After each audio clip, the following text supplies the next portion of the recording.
Selamat malam Ibu Yani. Malam Pak Yusuf, Salam. Shalom. Shalom Apa kabar Pak, Ibu? Ya, puji Tuhan, baik Pak. ya, puji Tuhan, Tuhan Yesus baik ya. Iya, iya, Bu. Ya, Tuhan Yesus sangat baik buat kita semua. Dan pada malam hari ini teman-teman sudah menunggu kesaksian dari Ibu, bagaimana Ibu berjumpa dengan Tuhan Yesus pada saat Ibu lagi umroh, dan Ibu bisa ceritakan secara lengkap. Mungkin dari latar belakang Ibu dulu ya, Ibu bisa ceritakan mungkin supaya menjadi lebih jelas bagi kita semua. Oke, silakan Ibu Yani. Terima kasih Pak Yusuf atas kesempatannya. Selamat malam Bapak Ibu, Shalom semuanya. Saya berdoa semua Bapak Ibu dalam keadaan sehat semua pada malam hari ini. Terima kasih atas kesempatannya untuk saya bersaksi. Perkenalkan, nama saya Sri Mariani. Jadi sebelum jadi seorang pengikut Kristus, saya adalah seorang single parent dengan 3 orang anak. Saya bercerai dengan almarhum mantan suami saya itu di tahun 2009. Beliau baru saja meninggal di tahun ini, Juni di 2020. Dan saya tidak pernah bercita-cita atau ingin menikah lagi, karena saya berpikir siapalah saya ini, anak 3, ya nggak berpikirlah untuk mau menikah lagi gitu. Jadi saya melanjutkan hidup saya dengan 3 anak saya masih kecil-kecil. Jadi pas tahun 2009 itu anak saya yang terakhir itu baru berusia 1 tahun. Uh, saya melanjutkan hidup saya bekerja dengan 3 orang anak saya menjadi tulang punggung adik-adik saya, dan saat itu kakak saya sedang sakit juga, almarhum ayah saya juga lagi sakit, tapi tetap saya menjalankan hidup saya dengan single parent. Uh, Perlu Bapak Ibu ketahui, saya terlahir dari seorang Muslim yang benar-benar taat. Saking saya cintanya kepada Muslim, anak saya yang pertama itu saya kasih nama Muhammad Al-Riansyah. Saya begitu mengagumi Nabi Muhammad. Yang kedua itu saya kasih nama Putri Al-Riansyah, dan Putri Riani Rahmadani, dan yang ketiga saya kasih nama Dinda Aryani. Sampai satu hari di bulan Juni 2014, saya berencana untuk pergi umroh. Saya pergi umroh, jadi pas saya mau pergi umroh itu, Tuhan izinkan uang saya yang seharusnya saya setor itu kurang gitu. Akhirnya saya pinjam sama teman saya yang seorang Kristen gitu ya. Saya bilang saya mau pergi umroh tapi uangnya kurang gitu. Saya bilang. Lalu uh, gak tahu ya dia baik banget gitu. Dia langsung kasih gitu, dia transferin. Terus saya bercandain, kamu nggak mau jadi Muslim? Aku bilang gitu. Pas saya mau pergi.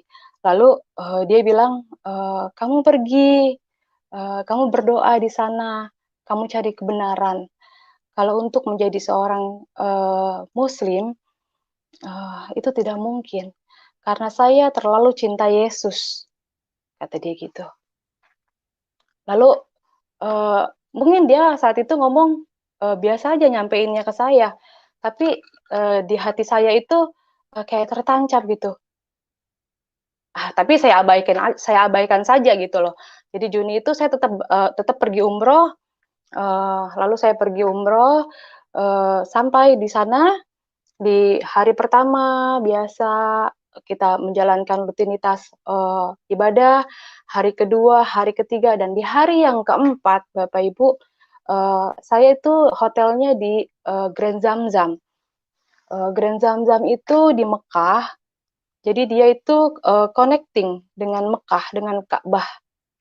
Jadi di kamar itu azan, suara pengumuman, itu kedengeran di kamar saya. Jadi selesai saya melakukan tawaf, saya istirahat di kamar, saya senderan, lalu saya buka jendela sambil melihat orang-orang lagi tawaf.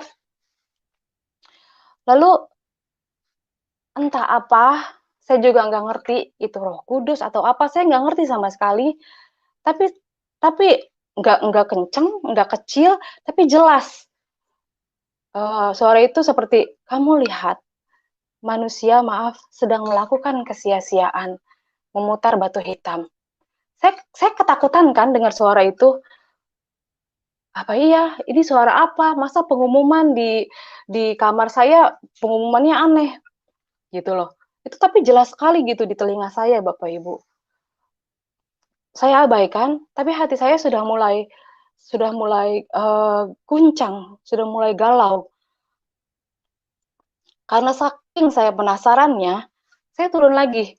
Jadi hotelnya itu hotel, terus mall, terus jalan aja sedikit itu Mekah. Saya jalan lagi, saya pergi lagi ke Mekah, saya umroh lagi, saya melakukan tawaf lagi, karena saya penasaran, saya buka, saya singkapkan gitu. Benar, benar memang batu hitam gitu. Terus sepertinya saat itu logika saya, pikiran saya mulai mulai mulai terbuka gitu. Iya ya, ngapain ya saya melakukan hal ini ya? Ngapain ya saya? Pokoknya berkecamuk saat itu. Ngapain ya? Emang iya ya Tuhan sampai sesusah ini gitu. Sampai nanti kalau teman-teman saya, ini aja saya mau pergi aja uang kurang. Gimana kalau orang susah yang nggak bisa pergi gitu ya? Dia susah dong untuk bertemu dengan Tuhan gitu loh. Itu mulai logika saya di situ berkecamuk gitu, galau, rasa ingin tahu, rasa penasaran.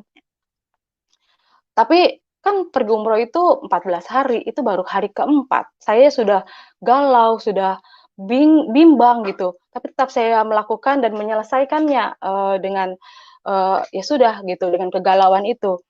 Saya pulang ke Indonesia, saya nggak cerita sama keluarga saya. Saya nggak ngomong sama siapapun, saya simpen sendiri dengan di hati yang terus berkecamuk gitu. Terus saking saya penasaran, saya mesti nanya ke siapa ya. Tapi sekarang kan gampang Bapak Ibu, informasi gampang kita dapatkan di handphone gitu. Lalu saya buka handphone, saya cari di YouTube gitu. Saking saya penasarannya, ada nggak guru besar, Pak Kiai dari Muslim masuk ke Kristen gitu. Saking saya penasarannya. Lalu di YouTube itu yang keluar Bapak Saifuddin Ibrahim. Di situ beliau sedang mengajar, sedang menerangkan bagaimana Muslim, bagaimana Kristen, di situ sedang menjabarkan gitu. Sepertinya saat itu tuh kok keingintahuan saya itu besar sekali. Saya ambil pulpen, saya ambil kertas gitu, saya ikutin gitu perbedaannya. Islam ini, Kristen itu, Yesus itu mengajarkan kasih. Kalau kamu ditampar pipi kanan, kamu kasih pipi kiri. Bergetar hati saya mendengar itu. Merinding rasanya. Ini Yesus ini yang teman saya bilang itu tuh. Terus, maaf di ajaran agama saya yang dulu di Muslim, kalau menikah itu boleh lebih dari 3 kali. Jujur saya nggak sanggup gitu loh sebagai seorang wanita. Nggak mau lagi juga di madu. Lalu di kekristenan itu diajarkan menikah itu sekali seumur hidup. Wah, dahsyat nih ajaran gitu. Di dalam kegalauan itu, tetap saya pun mencari tahu di Al-Quran. Ternyata di Al-Quran itu Yesus itu adalah Isa Al-Masih, gitu. Nabi Isa. Terus saya tetap menjalankan rutinitas saya dengan kegalauan saya, tapi saya terus mencari tahu tentang siapa Yesus itu gitu loh. Saya belajar, mulai baca Alkitab dengan diam-diam gitu. Saya coba mulai nanya-nanya teman-teman saya yang pengikut Kristus gitu. Lalu saking saya penasarannya, itu berjalan itu Juni, Juli, Agustus. Di bulan Juni dan Juli itu, saya bilang sama teman saya, kamu gerejanya di mana? Dia sebutin salah satu gereja, itu saya bilang, gue boleh nggak ikut ke gereja lo? Ngapain lo? Gila loh, kata temen aku gitu. Jangan, nanti keluarga lu bilang apa, nanti disangkanya gue yang doktrin lu gitu. Temen saya ngomong gitu, enggak, ini gue yang mau gitu. Gue yang kepengen gitu. Jadi saya mau bilang nggak ada yang mendoktrin saya, nggak ada yang nyuruh saya gitu masuk Kristen karena keingintahuan saya yang besar sekali tentang si Yesus itu gitu loh. Si sosok yang membuat hati saya langsung jatuh cinta gitu. Kok bisa ada orang ditampar pipi kanan suruh ngasih pipi kiri gitu loh. Wah, saya semakin penasaran gitu loh. Semakin saya tahu lagi banyak hal-hal yang saya bertambah cinta saya gitu sama seorang sama sosok Yesus ini gitu loh. Lalu pertama kali saya masuk ke gereja seumur hidup saya bingung Bapak Ibu, bingung jujur. Karena di gereja itu pas saya lihat gelap. Terus cewek sama cowok itu nyampur bersatu gitu. Mereka sedang kayak bersukacita. Lihat di depan itu ada band, ternyata mereka sedang melakukan pujian penyembahan, saya nggak ngerti. Di kiri saya lagi ada yang nangis, ada yang sorak-sorai. Oke, saya ikutin aja. Itu kepala saya pusingnya luar biasa, Bapak Ibu. Nggak tahu kenapa gitu. Karena kan saya terbiasa dengan kalau saya sholat itu hening. Jadi cewek-cewek, cowok-cowok dipisah gitu. Suci dalam keadaan suci gitu. Nah, terus berikutnya saya minta ikut lagi ke gereja. Lagi saya semakin cinta, saya semakin tahu gitu ya. Terus saya bilang, gue mau dong dibaptis sama teman saya ini.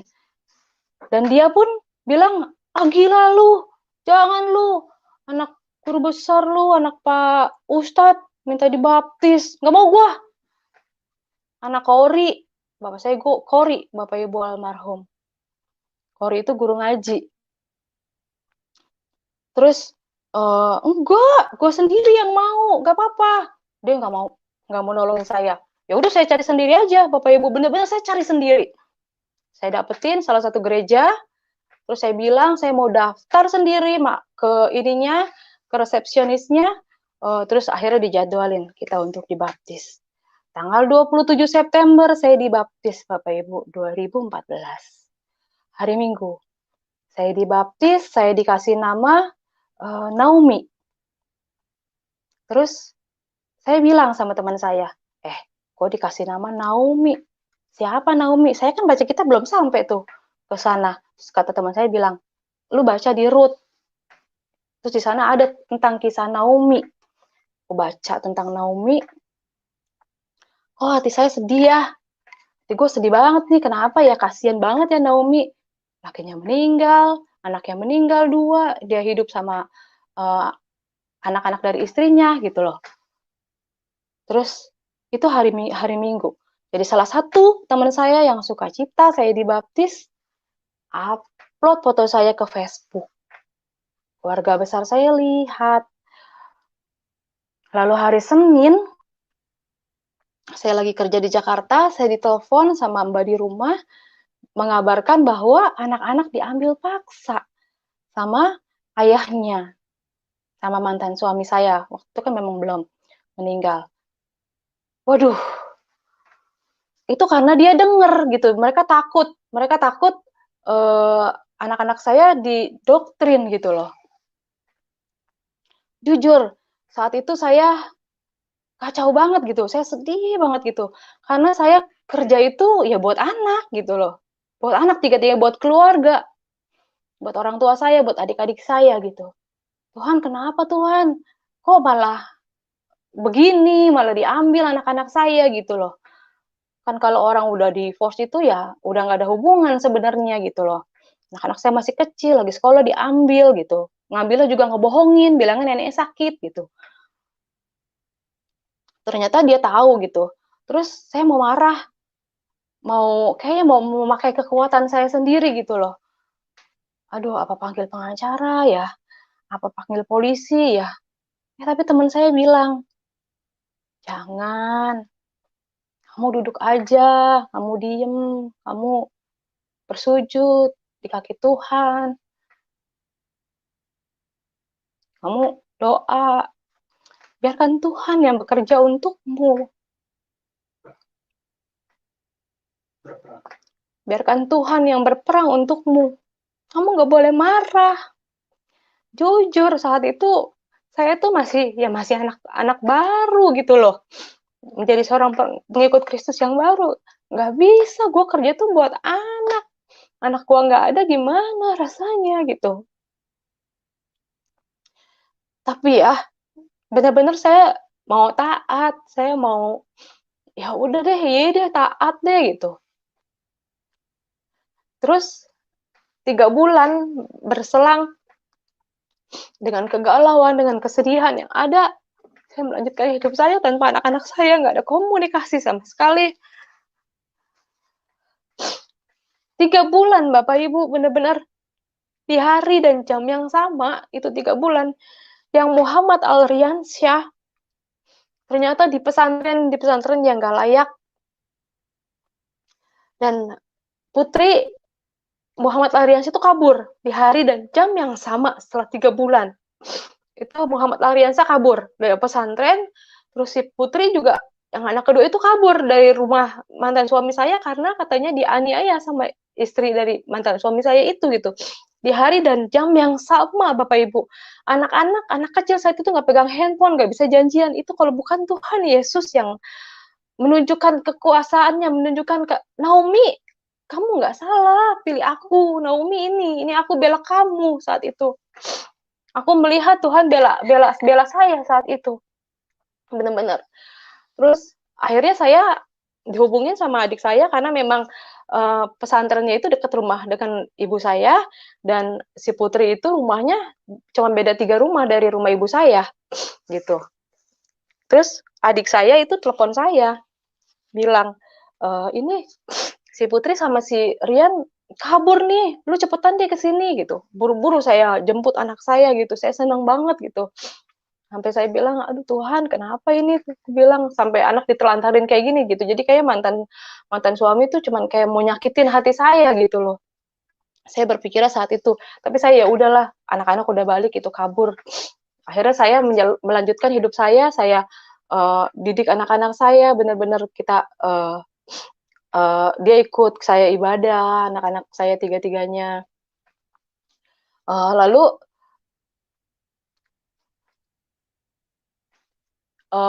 banyak pencobaan, lalu keluarga besar saya pun tahu saya dicoret dari daftar warisan, saya dicari-cari mau dibunuh, sampai saya ketakutan. Di Facebook itu saya diancam. Tapi tetap saya mau taat. Akhirnya saya ya tetap mau taat. Pokoknya Tuhan beri saya kekuatan untuk terus menjadi pengikut-Mu gitu. Karena nggak ada sedikit pun yang saya lihat dari ajarannya, dari ajaran Kristus untuk membenci saudara kita gitu loh. Saat saya dizolimi seperti itu, saya baca lagi Tuhan bilang, ampuni. Kamu harus mengampuni 70 kali 7. Kamu harus mengampuni saudaramu yang menyakitimu. 70 kali 7 itu banyak sekali. Jadi nggak ada kesempatan buat saya marah gitu. Di situ saya yang benar-benar terus saya semakin yakin gitu, semakin Tuhan memberikan ujian, semakin saya mau terus maju gitu Bapak Ibu. Terus dengan berjalannya waktu saya kerja ke Bali sampai satu titik almarhum ayah saya meninggal. Saya ditelepon sama adik saya, dikabarin, lalu saya pergi, saya pulang, saya cari pesawat yang benar-benar penerbangan pertama.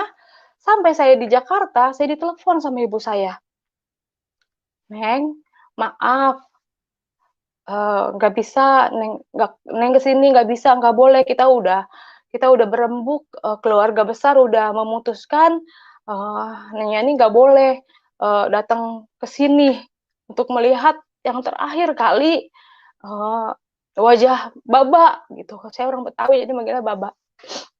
Padahal ya Bapak Ibu itu hari Senin ya, Bapak saya meninggal. hari Minggunya,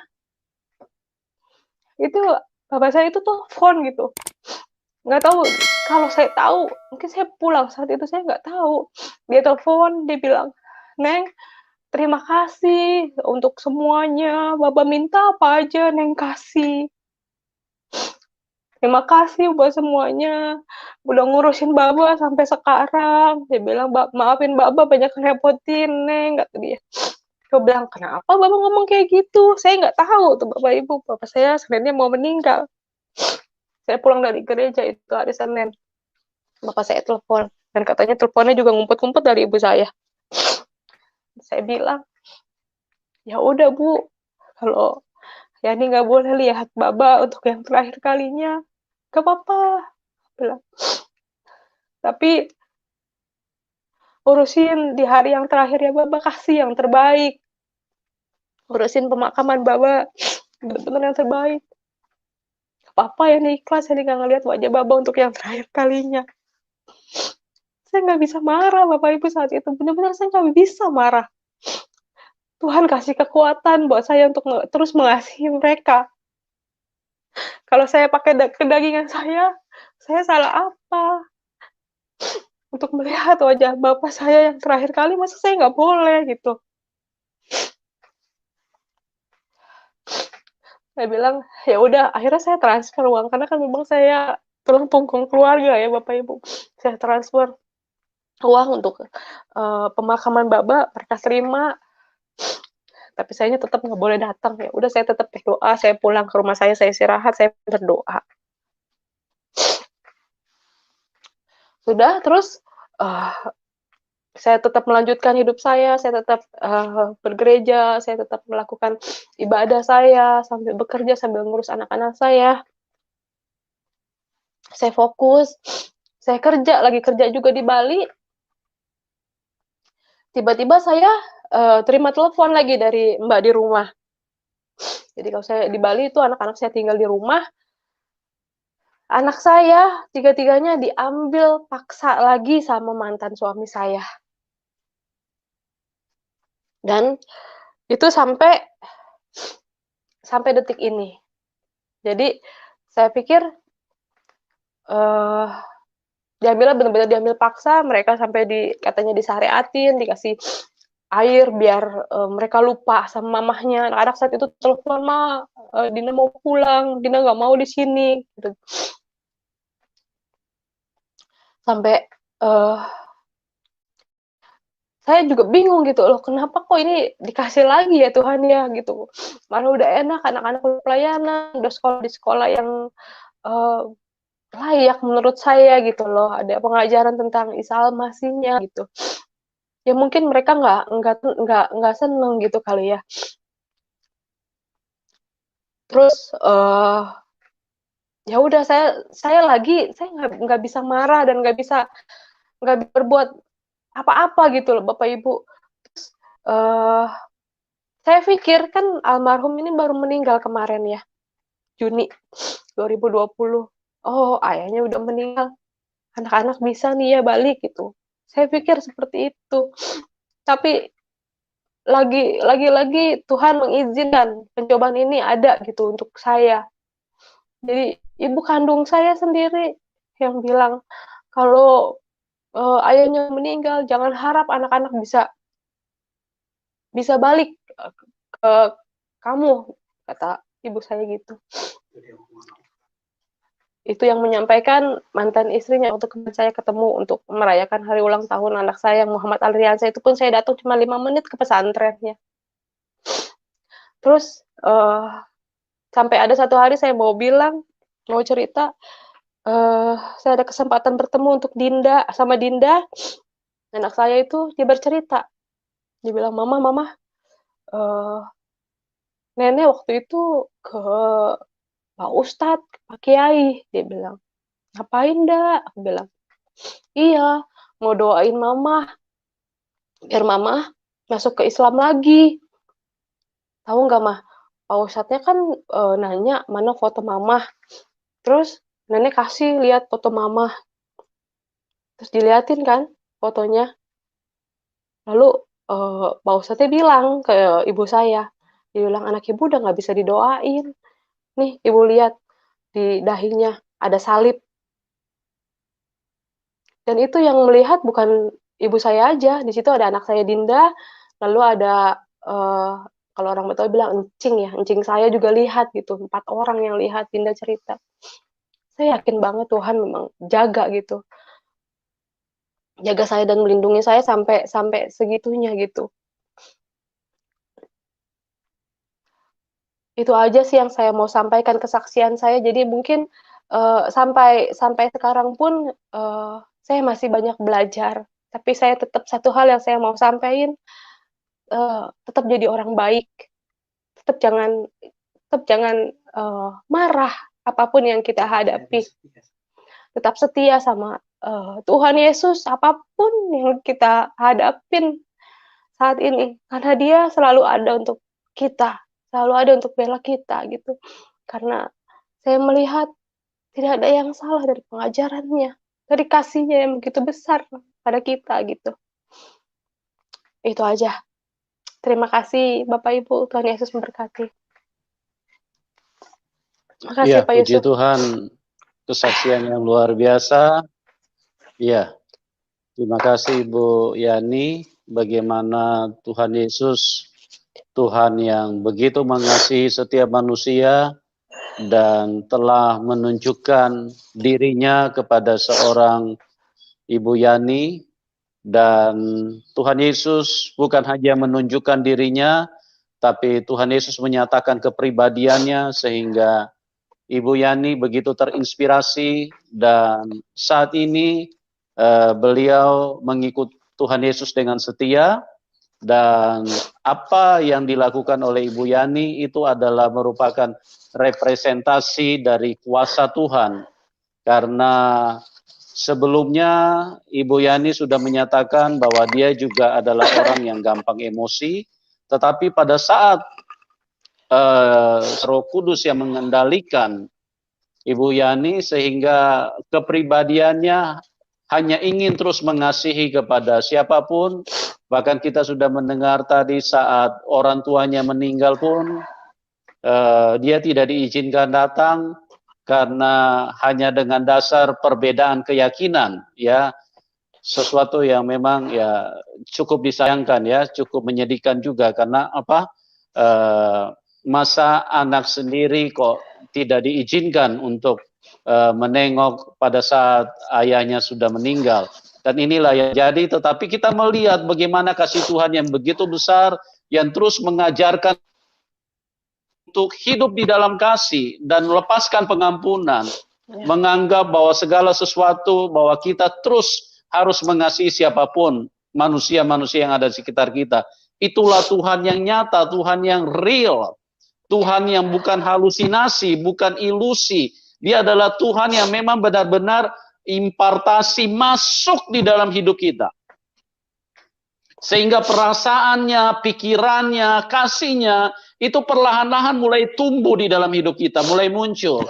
Dan itulah yang terjadi sehingga Ibu Yani tetap terus mengasihi mereka sekalipun mereka di dalam kondisi yang memperlakukan Ibu Yani secara tidak baik, karena banyak hal yang sudah terjadi. Ya, itu semuanya membuat secara manusia, membuat Ibu Yani cukup terluka, ya, anaknya disingkirkan, dipisahkan, dan itulah Tuhan Yesus, Tuhan yang baik, Tuhan yang begitu dahsyat, Tuhan yang begitu hebat, yang telah menyatakan diri kepada orang-orang pilihannya, dan sifat-sifatnya muncul di dalam setiap orang-orang yang sudah membuka hati dan menerima Tuhan Yesus.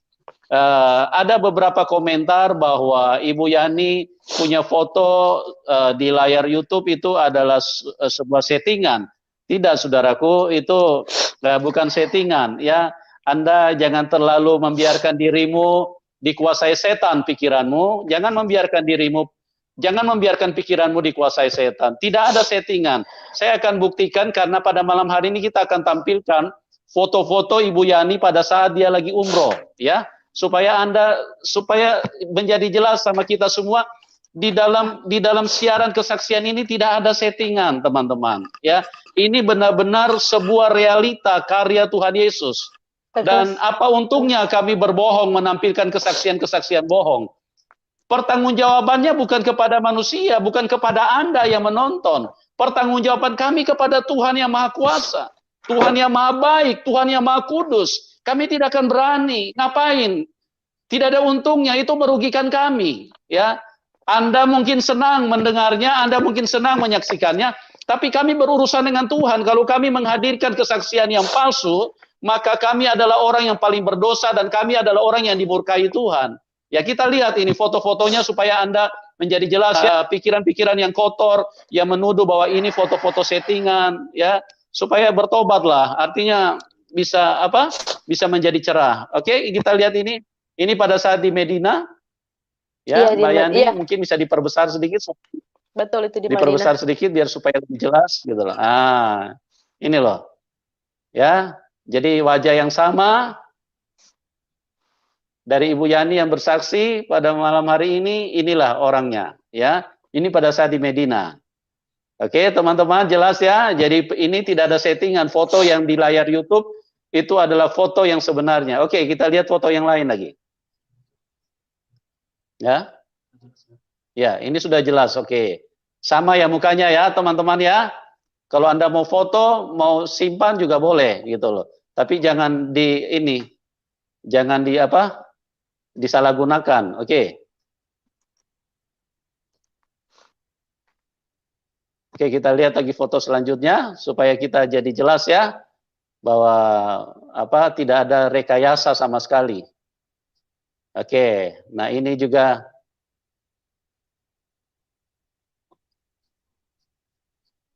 ya. Sebentar ya teman-teman, kita tampilkan lagi ya.